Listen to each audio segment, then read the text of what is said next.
এই মুহূর্তে বড় আপডেট, বকেয়া বরাদ্দ নিয়ে দিল্লিতে ডাক রাজ্যের সচিবদের। বাংলার আবাস যোজনা, 100 দিনের কাজ সহ একাধিক প্রকল্পের টাকা বন্ধ রয়েছে রাজ্যের। সবচেয়ে বেশি আটকে রয়েছে প্রধানমন্ত্রী আবাস যোজনার অর্থ। রাজ্যের দাবি তার পরিমাণ অন্তত 8,000 কোটি টাকা। বকেয়া বরাদ্দ সহ একাধিক বিষয়ে আলোচনার জন্য ডাকা হয়েছে রাজ্য সচিবদের বৈঠকে। এই বৈঠকটি অনুষ্ঠিত হতে চলেছে রাম মন্দির উদ্বোধনের পরের দিন, অর্থাৎ 23শে জানুয়ারি 2024 তারিখে। কবে পাবেন এই আবাস যোজনার টাকা, কি আপডেট রয়েছে জানতে হলে ভিডিওটি স্কিপ না করে সম্পূর্ণ দেখুন, এবং আপনি যদি চ্যানেলে নতুন হন তাহলে অবশ্যই চ্যানেলটিকে সাবস্ক্রাইব করে রাখুন। তো চলুন কি আপডেট রয়েছে সে বিষয়ে জেনে নেওয়া যাক। প্রশাসনিক সূত্রে খবর, রাম মন্দির উদ্বোধনের পরের দিন অর্থাৎ 23শে জানুয়ারি প্রধানমন্ত্রীর দপ্তরে বৈঠকে ডাকা হলো রাজ্যের যে দপ্তরগুলির বরাদ্দ আটকে রয়েছে তাদের সচিবদের। সেখানে থাকবেন কেন্দ্রীয় সংশ্লিষ্ট দপ্তরগুলির সচিবরাও। সূত্রের দাবি, ইতিমধ্যেই মুখ্য সচিব ভগবতী প্রসাদ গোপালিকার কাছে কেন্দ্রের লিখিত বার্তা এসেছে।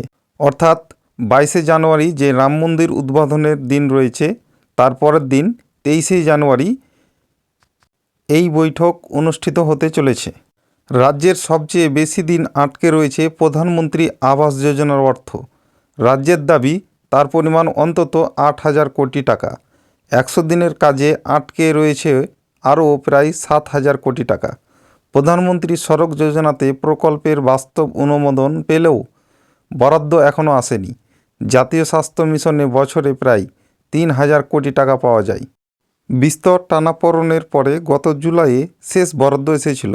প্রশাসনিক সূত্রের দাবি, পঞ্চায়েত এবং স্বাস্থ্য দপ্তর ছাড়াও বৈঠকে থাকবেন নগরায়ণ সহ কয়েকটি দপ্তর। বকেয়া বরাদ্দের দাবিতে প্রধানমন্ত্রী নরেন্দ্র মোদীর সঙ্গে মুখ্যমন্ত্রী মমতা বন্দ্যোপাধ্যায়ের বৈঠকের পরে জোট কাটানোর পথ খুঁজতে কেন্দ্র রাজ্য যৌথ কমিটির তৈরির প্রস্তাব দিয়েছে কেন্দ্র। প্রশাসনের দাবি, এখন সেই বৈঠকে ডাকা হয়েছে রাজ্যের সচিবদের। মনে করা হচ্ছে লোকসভা ভোটের আগেই প্রধানমন্ত্রী আবাস যোজনা সহ কেন্দ্রীয় অনুদানভুক্ত প্রকল্পগুলির অগ্রগতি তুলে ধরতে চাইবে কেন্দ্র। মোদির পাখির চোখ, সেই আবাস যোজনা এই রাজ্যে দীর্ঘদিন ধরে বন্ধ। যদিও প্রকল্পের আওতায় প্রায় 11 লক্ষ উপভোক্তার নাম রয়েছে, ফলে সেই প্রকল্পের বরাদ্দ ঘিরে বাড়তি আশা রয়েছে রাজ্যের।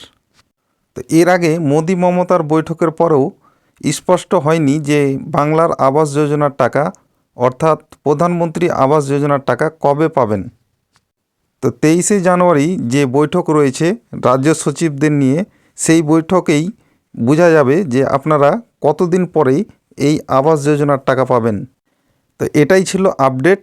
ভিডিওটি যদি আপনাদের ভালো লাগে, উপকারে আসে, তাহলে লাইক, কমেন্ট এবং শেয়ার করতে ভুলবেন না। এতক্ষণ পর্যন্ত ভিডিওটি দেখার জন্য আপনাদের অসংখ্য ধন্যবাদ। Thank you.